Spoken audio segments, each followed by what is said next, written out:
पाकिस्तान के बड़े prominent journalist है सिद्दीक जान साहब। एहतिकाफ के बाद उनका पहला ये इंटरव्यू हम रिकॉर्ड कर रहे हैं। सिद्दीक साहब, वेरी मच वेलकम। हाजिर सर। क्या हाल चाल है? अल्हम्दुलिल्लाह। पहले तो आपके लिए बहुत दुआएं और अल्लाह ताला आपको अपनी ईमान में रखे। Thank you. पता चला कि मुश्किल टाइम था, लेकिन इंशाल्लाह अल्लाह ताला खैर करेगा। अच्छा जी, एक शुक्रिया खास तौर पर इनका ये सिद्दीक जान साहब का कि इन्होंने एहतिकाफ की हालत में मुझे वॉइस नोट्स भेजे और ये खास तौर पर आपका शुक्रिया। माशाल्लाह नहीं चेहरे पर भी नूर आ गया है। लेकिन ज्यादा दुआ क्या मांगे? सर, दुआ तो मुल्क के लिए की है, सच्ची बात यह है। और मैं आपको बताऊं, जब मैं यहाँ से क्योंकि जल्दी चला गया था, मैं आजकल दोस्तों को यही कहता हूँ कि जब मैं देखता हूँ ना कि हमें यहाँ बैठ के शायद एहसास और इदराक नहीं होता। सर, बहुत हालात ख़राब हैं लोगों के। लोगों का ना भरम टूट गया है, लोगों की सफ़ेद पोशी का भरम टूट गया है। यकीन करें, वाकई वो लोग जो देने वाले थे वो लेने वाले हाथ हो गए। और ये अभी जो किसानों वाला इशू हुआ है, मैं तो बहुत खौफनाक हालात देख रहा हूँ। मतलब देखे ना कि जिस तरह से मैं आपको अर्ज़ कर रहा हूँ ना कि सफ़ेद पोशी एक भरम था लोगों का। मिडिल क्लास तबाह हो गई है, लोअर मिडिल क्लास बिल्कुल बर्बाद हो गई है, चीज़ें बहुत ही ज़्यादा ख़राब हो गई हैं। और मैं इसीलिए आजकल जो एक थोड़ी सी एक तनकीद भी हुई है, जिसमें ये कुछ लोग कहते हैं कि जी मैं क्यों कह रहा हूँ कि जो टॉक्स हो रही हैं उस पर ज़ाहिर आपका सवाल भी होगा कि मैं क्यों ये कह रहा हूँ कि इन टॉक्स को ना हमें 15-20 दिन दे देने चाहिए और कोई हल निकले, मतलब कोई हल निकले। अच्छा देखें सोराब साहब, मैं हूँ ना, मैं व्लॉग करता हूँ, आप हैं, आप व्लॉग करते हैं, इमरान रियाज साहब व्लॉग करते हैं, साबिर शाकिर साहब हैं, दीगर सारे व्लॉग्स करते हैं अपने। हम अगर ये बात करेंगे ना कि मार दो, गिरा दो और तबाह कर दो, बर्बाद कर दो, ऐसी की तैसी, और कोई बातचीत नहीं होनी चाहिए और सड़कों पे फैसले होने चाहिए, दमादम मस्त कलंदर होना चाहिए, तो यकीन करें इससे बहुत व्यूज़ मिलेंगे। ठीक है, इससे बहुत व्यूज़ मिलेंगे। अच्छा, ये भी एक ग्राउंड रियलिटी है और ये भी एक हकीकत है कि अगर 4-5 लाख या 10 लाख लोग सड़कों पे आ जाएं तो इसमें भी कोई शक नहीं है कि निज़ाम गिर जाएगा। और इसमें भी कोई शक नहीं है कि पाकिस्तान की बका और सलामती के लिए इस निज़ाम का गिरना बहुत ज़रूरी हो गया। इसमें भी कोई शक नहीं है। लेकिन सर, मैं क्यों अब मैं ये समझता हूँ कि अल्लाह ताला कोई खुसूसी करम करे और किसी तरह से चीज़ें बेहतर होनी चाहिए। क्योंकि मैं जो देख के आ रहा हूँ ना, एक चीज़ है जिस पे सोराब साहब कोई भी बात नहीं करता। वो है कि अभी पाकिस्तान से कुछ 100 लोग इकट्ठे गए हैं एक कंपनी ने। अच्छा, पाकिस्तान में ना वो कंपनीज बहुत मुतहरिक हो गई हैं, जो कि बाहर का आपको बता रहे हैं कि फ़लाँ मुल्क जो है वो इतने पैसे आप दें तो हम आपका प्रोसेस करवा देते हैं, आपको नेशनलिटी ले देते हैं, फ़लाँ मुल्क में बिज़नेस वीज़ा इतने का मिल रहा है। वो कंपनीज बहुत एक्टिव हैं।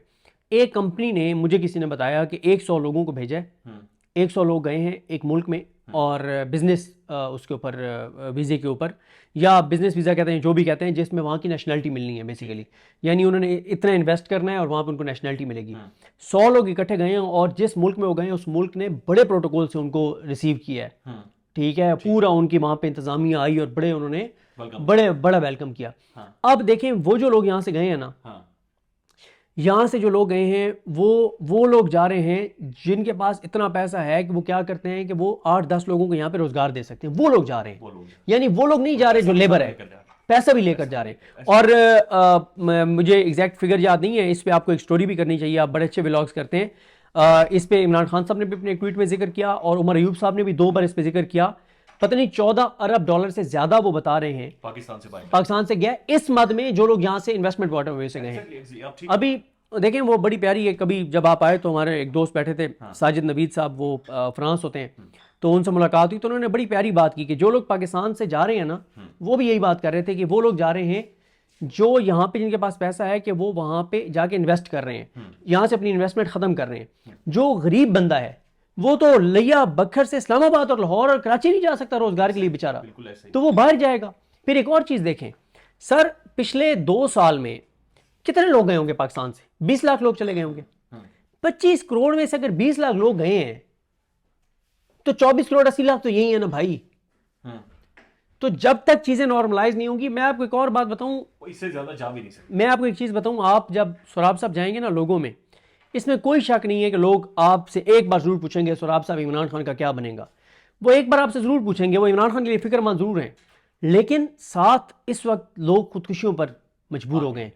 लोग अपने बच्चों को 2 वक्त की रोटी नहीं खिला पा रहे, लोग अपने बच्चों को प्राइवेट स्कूलों से निकलवा के सरकारी स्कूलों में डाल रहे हैं, लोग बच्चों को स्कूलों से निकलवा के जो दुकानदार हैं वो अपने पास दुकानों पे खड़ा कर रहे हैं। तो ये वो चीज़ें हैं। और सबसे बड़ी जो मैं आपको अर्ज कर रहा हूँ किसानों की, आप जाके बात तो करें किसानों की हालत क्या हो गई है। यानी ये आखिरी उनके पास एक मौका था कि कुछ उनकी गंदम जो है वो अच्छे दामों पे बिक जाए और कोई अल्लाह ताला करम करे और उनका कोई, अब तो मतलब खत्म हो जाएगा उनका सारा कुछ। पाकिस्तान में वैसे भी जो क्लाइमेट चेंज है उसके बाद भी कहत आने वाला है। मैं आपको बताऊं, हमारे दफ्तर में एक बंदा आया, नौजवान लड़का है, आकर कहता मैंने आपके कान में बात करनी है। तो मैं सोच रहा था वैसे ही आकर कह रहा होगा, तस्वीर शस्वीर लेते ही या कोई, कान में आकर कहता है सिर्फ एक टाइम का आटा लेकर दे। कसम खुदा मैं हैरान रह गया। यानी इससे पहले कोई ये कहता था ना बच्चों के लिए कपड़े लेने या ईद के, उसने कहा एक टाइम का आटा लेकर दे। आटा सिद्दीक जान साहब लोग। सर जी आप ना कभी जाएं, शायद आपसे कुछ लोग कैमरे पे बात ना करें, आप उनसे ऑफ कैमरा, कैमरे के बगैर ना जाइए, जो चक्कियों वाले हैं ना, चक्कियों वाले, ये आटे की चक्कियों वाले, इनसे ज़रा जाके बात करें ना, वो आपको कहेंगे कि कभी इतनी कम मिकदार में आटा लेना नहीं आता था जितनी कम मिकदार में आप लोग आटा लेने आते हैं। हम ये ठीक है, करेंगे। तो ये मतलब यार किसानों की बात करें सर, आपका 70% इस मुल्क में जिनका रोजगार है वो किसान मतलब उनका ज़राअत से वाबस्ता है। अब आप पता है नुकसान क्या कर रहे हैं, पहले ही आपके लोग शहरों में इतने ज़्यादा आ गए हैं कि आपके शहर रहने के काबिल नहीं रहे। अब जब आप तबाह कर रहे हैं ज़राअत को, क्या होगा, वो वहां पे वो जो गंदम या वो जो चावल या कोई चीज काश्त करता था वो क्या करेगा, वो सोसाइटी को बेचेगा जमीन, वहां पे सोसाइटी बनेगी। सर आपको तो जब भी आपने मुल्क को आगे लेकर जाना है, चीजें ठीक करनी है, तो आपको इंसेंटिव देके लोगों को शहरों से दोबारा देहातों में लेके आबाद करना पड़ेगा आपको, ताकि आपके शहर जो है वो थोड़ा सा वहां पे चीजें नॉर्मलाइज हो। अब मुझे बताएं, आप लाहौर है, कराची है, आपके रहने के काबिल रह गए शहर, जितनी वहां पे माहौलियाती आलूदगी है, जितना रश, आपके इस्लामाबाद कितना रश हो गया। अब भाई बात यह है कि आपको जो लोग देहातों में अभी भी रह रहे हैं उनको इंसेंटिव देने होंगे, उनको आगे लेके जाना होगा।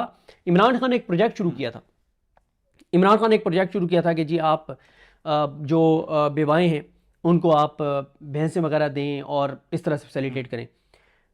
उसका कितना मजाक उड़ाया गया, ठीक है। अच्छा, अभी मैंने एक दोस्त हैं हमारे, उन्होंने मुझे कहा कि यार आप मुझे दें आइडिया। मैंने कहा यार आप जो लोग, आप किसी को गुर्बत से निकालना चाहते हैं ना, मैंने उन्हें कहा कि आप किसी एक इलाके को अपने इलाके को वहाँ पे उसको सिलेक्ट कर लें, वहाँ पे खुद आप वहाँ पे जो आपके अपनी फैमिली मेम्बर्स हैं उनसे आप वहाँ पे कोई सर्वे करवाएं, जो लोग इस वक्त खत्ते गुर्बत से नीचे हैं, जिनको बेचारों को खाना सही मुयसर नहीं है, आप उनको कोई एक भैंस ले देंगे ना, जो देहात में एक भैंस, वो गुर्बत से निकल आएगा वो घराना। क्यों, वो दूध बेच के वो गुर्बत से निकल आएंगे। इस सर आप, मैं आपको बता रहा हूं ना, बर्बादी होगी इसमें कोई, इसलिए मैं चाहता हूं कि कोई रास्ता नहीं। देखें सोराब साहब, अल्टीमेटली होने मुज़ाकरात हैं, ठीक है। और दूसरी बात यह है, मैं अभी आपके सामने बात कर रहा था, अगर कोई ये समझता है कि पीटीआई की जो बाहर इस वक्त लीडरशिप है ये मजामत करके इमरान खान को निकाल लाएगी, तो सॉरी मैं एतमाद करने को तैयार नहीं हूं, रियली सॉरी, कोई पॉसिबिलिटी नहीं है। मुझे एक पता है वजह क्या होती है, वो जिसे कहते हैं ना कि जब आपका पैशन, आपका प्रोफेशन बन जाए ना, तो उसका मजा ही कुछ और होता है। ठीक है, एक जुनून और इश्क की तरह आप जो काम करते हैं ना, तो उसमें आप बहुत आगे चले जाते हैं उस फील्ड में। लेकिन आप एक काम करना ही नहीं चाहते, आप एक काम करना ही नहीं चाहते, तो आपसे कोई करवाएगा तो आप किस तरह से करेंगे, ठीक है। अब पीटीआई की जो बाहर लीडरशिप है ना, इसमें 3 तरह के लोग हैं। एक वो हैं जो नेकनियती से समझते हैं कि हमें बातचीत के जरिए इमरान खान को बाहर लाना चाहिए। अच्छा, उनका पॉइंट ऑफ व्यू क्या है, उनका पॉइंट ऑफ व्यू बड़ा ज़बरदस्त है। वो ये कहते हैं कि हम किसी तरह से बातचीत करके एक बार इमरान खान को बाहर ले आए, फिर इमरान खान जाने और ये निज़ाम जाने। ठीक है, ये बात ठीक है, इसमें आप किसी को गलत नहीं कह सकते, लेकिन इनकी तादाद बहुत कम है। ठीक है। दूसरे वो हैं जो बुज़दिल हैं, जो कहते हैं कि फिर सड़कों पे आए तो फिर गिरफ्तारियां हो जाएंगी, और वो खौफजदा है ना, डरे हुए हैं कि अगर उठा लिए गए तो क्या होगा, और ये वो सारा कुछ। तीसरे जो कंप्रोमाइज ने, चाबी वाले खिलौने, उनको कहा ही गया कि आपने इस तरह की मायूसी वाली बातें करनी है। सर सोराब साहब, मसला ये है, हम पीटीआई के सोशल मीडिया पे जो दोस्त हम पे तनकीद करते हैं, जब हम पीटीआई की लीडरशिप के बारे में बात करते हैं ना, तो मैं ना उनको रिएक्ट नहीं करता, मैं उनको ना बुरा भला कहता हूँ ना सख्त जवाब देता हूँ। उसकी एक रीज़न है सर, देखें वो इमरान खान के साथ ना बड़े सिंसियर हैं, वो इमरान खान के साथ सिंसियर हैं। वो ये समझते हैं कि हम जब पीटीआई की लीडरशिप पे तनकीद करते हैं ना, तो उससे वो समझते हैं कि इससे ना पब्लिक में उस लीडरशिप के ऊपर ना एतमाद कम होगा। उनका एक पॉइंट ऑफ व्यू है, इसलिए वो हमें बुरा भला कहते हैं। मैं उनको कुछ नहीं कहता। क्यों? मैं कहता हूँ कि मसला यह है कि वो इमरान खान के साथ सिंसियर है और सिंसियरिटी में समझते हैं कि उनकी इमरान खान की बार लीडरशिप पे तनकीद नहीं होनी चाहिए। लेकिन दूसरी तरफ यह है कि उन्हें शायद ये अंदाज़ा नहीं है कि वो तो सोशल मीडिया के जरिए लीडरशिप के साथ इन कॉन्टैक्ट रहते हैं, या जितने आप 20-25 जो बहुत सोशल मीडिया पे एक्टिव है ना पीटीआई के लोग, उनका अगर आप देखें तो कोई 4-4, 5-5 लोगों के साथ राब्ते में होंगे मैक्सिमम पीटीआई की लीडरशिप के साथ। लेकिन हम पीटीआई के 70-80% जो मेन लीडरशिप है उनके साथ राब्ते में, उनसे हमारा मिलना मिलाना रहता है, उनसे या उनके करीबी लोगों से हमारी मुलाकातें रहती हैं। अब देखें ना, कल मैं जब पेशावर गया हूँ तो मैं जाके मिला हूँ, मैं बहुत से लोगों से मिला हूँ, मैं वहाँ जाके एमपी हॉस्टल में गया, वहाँ पे काफ़ी सारे एमपीएस थे, या जो मेन लोग हैं, मतलब मीना खान से मुलाकात हुई, सुहेल खान से मुलाकात हुई, शाहिद खटक से मुलाकात हुई, शफकत अय्याज से मुलाकात हुई, फिर ऐसे पीटीआई के एक्टिव लोगों से मुलाकात हुई जो सारे प्रोसेस में इन्वॉल्व हैं, जो चीज़ें आपको बताते हैं। तो हमारे पास चीज़ें जो होती है ना, आपसे बात थी तो इससे पहले हाँ, आपने पूरी जो तमहीद बांधी है, जो स्टैट्स रखे, क्या उस पर कोई आर्ग्यू कर सकता है? नहीं कर सकता, जो लोगों के हालात है। सिद्दीकी खान साहब, अब ये बताएं कि कल चाय का दे दिन, दूं आपको साहब? नहीं नहीं प्लीज, थैंक यू। कल का दिन कितना ज्यादा इंपॉर्टेंट है? अगर अलीमा खान की मुलाकात नहीं करवाई जाती, कल स्टेक्स कितने ज्यादा हाई हैं, और ये लिटमस टेस्ट है तहरीक इंसाफ की क़यादत का भी। इसी को साथ जोड़ें, Azam Swati, what's wrong with him? Azam Swati साहब जो बात कर रहे हैं सर, यकीन नहीं आ रहा जिस तरीके से वो बातचीत कर रहे हैं, ये बिल्कुल एक एबनॉर्मल सा तरीका है। वाकईतन क्या इमरान खान आजम स्वाति साहब को अलाउ करेगा कि जाओ और एस्टेब्लिशमेंट से बातचीत करो? सर पहली आपने जो बात की ना वो बहुत इंपॉर्टेंट है, अलीमा खान साहिबा वाली मुलाकात की। आज रात को दो बजे तक, आज रात को 2 बजे तक फैसला साज जो हैं जिन्होंने मुलाकात करवानी है इमरान खान की अलीमा खान से, जिन्होंने अलाउ करना है कि मुलाकात होनी चाहिए नहीं होनी चाहिए, वो आज रात 2 बजे तक फैसला कर लेंगे। वो अच्छा, आज रात 2 बजे तक? 2 बजे तक फैसला कर लेंगे। स्पेसिफिकली आज रात 2 बजे? हाँ, इसलिए कि आज रात 12, 1, 2 बजे तक ना वो सारी वर्किंग कर चुके होंगे अच्छा, कि पता कर लेंगे कि अच्छा केपीके से कौन कौन से एमएनए एमपीएस आ रहे हैं, कोई नहीं आ रहा। पंजाब से कौन एमएनए एमपीएस आ रहे हैं, कोई नहीं आ रहा। फलानी जगह से कोई नहीं आ रहा। कौन कौन लोग निकाल सकते हैं, उनके घरों पे कुछ वो बंदे भेजेंगे, कोई छापे मारेंगे। अगर आज रात 2 बजे तक उनको ये लग जाता है कि कल मामला सीरियस है, अगर अलीमा खान बैठ गई तो चले कल कम लोग पहुंचेंगे, लेकिन जब वो बैठ गई तो ज्यादा लोग पहुंचेंगे तो मिलवा देंगे। अगर आज रात तक उनको ये क्लियर हो गया कि नहीं आ रहे, तो बस बात खत्म हो गई। और दूसरा पता है क्या मसला क्या होता है, आपकी और मेरी खुदा ना खासा अगर दुश्मनी है ना, और मुझे नहीं पता चल रहा कि सोराब साहब इस वक्त क्या प्लान कर रहे हैं, तो मैं हर वक्त खौफजदा रहूंगा ना कि पता नहीं यार क्या प्लान कर रहा होगा सोराब बरकत, पता नहीं जो है वो इधर से अटैक करेगा, इधर से आएगा, ये हर वक्त मैं खौफजदा रहूंगा ना। लेकिन अगर मुझे साथ साथ मुइन साहब मैसेज करके बता रहे हो अभी इधर बैठा हुआ है कि कुछ नहीं करने वाला ये, बग्गा साहब भी बता रहे हो कि टेंशन नहीं लेनी, सब ओके है, तो मुझे तो कोई खौफ नहीं है। इस वक्त एस्टेब्लिशमेंट को एक एक पल की पीटीआई की इंटरनल रिपोर्ट्स मिल रही हैं, एक एक चीज उनको पता है, एक एक चीज उनको पता है। उनको आज रात भी पता होगा कि कल कितने लोग आ रहे हैं नहीं आ रहे। उस देखें, हमेशा एस्टेब्लिशमेंट जो फैसले करती है ना वो इन इंटेलिजेंस रिपोर्ट्स के ऊपर करती है कि भाई कितने लोग निकल रहे हैं, क्या हिसाब किताब होगा, ज्यादा लोग आ रहे हैं, कम लोग आ रहे हैं, ये मामला कितना ऊपर चला जाएगा। तो अब आप देखें, पूरी असेसमेंट की। देखें कल होना क्या चाहिए।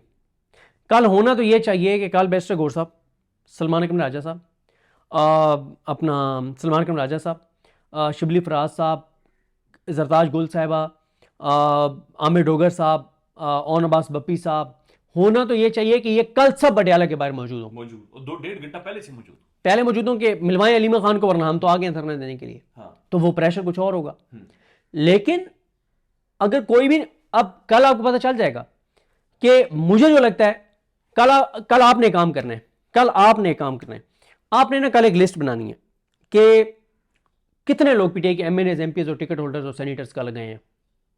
आप एक लिस्ट बना लीजिएगा। बिल्कुल ठीक है। तो अब मुराद सईद ने तो कल कह दिया ना कि सारे प्लान करें वहां पे, तो आप अकेले नहीं छोड़ना, अकेले नहीं छोड़, ये कहने की भी जो जरूरत पड़ी है, ये इटसेल्फ एक बहुत बड़ी सक्सेस। सर मैं आपको बताऊं, जब इमरान खान साहब का साइफर केस चल रहा था ना, पीटीआई के एमएनएस और टिकट होल्डर्स ना और सेनेटर्स नहीं आते थे, 4-5-6 के अलावा कोई नहीं आता था। हुआ ये कि एक बार ना अलीमा खान बहुत बरहम हो गई, बहुत बरहम हो गई। उन्होंने कहा इनफ इज इनफ, आओ सब। उन्होंने कहा जो बंदा तुम लोगों की वजह से अंदर है, इसीलिए अंदर है ना कि उनको पता है कि वो बाहर आ गया तो इनकी सियासत और ज्यादा चढ़ जाएगी, तो इसको तोड़ो ताकि बाहर इसी पर। उन्होंने कहा जिसके तुम बेनिफिशियरी हो, ये असम्बली खड़ी है, ये लॉजेज है, वहां से वॉकिंग डिस्टेंस पे इस्लामाबाद की कोर्ट है, तुम यहां नहीं आ सकते। फिर थोड़ी सी उन्होंने जब 2-3 बार कहा तो फिर ये आना शुरू हुए।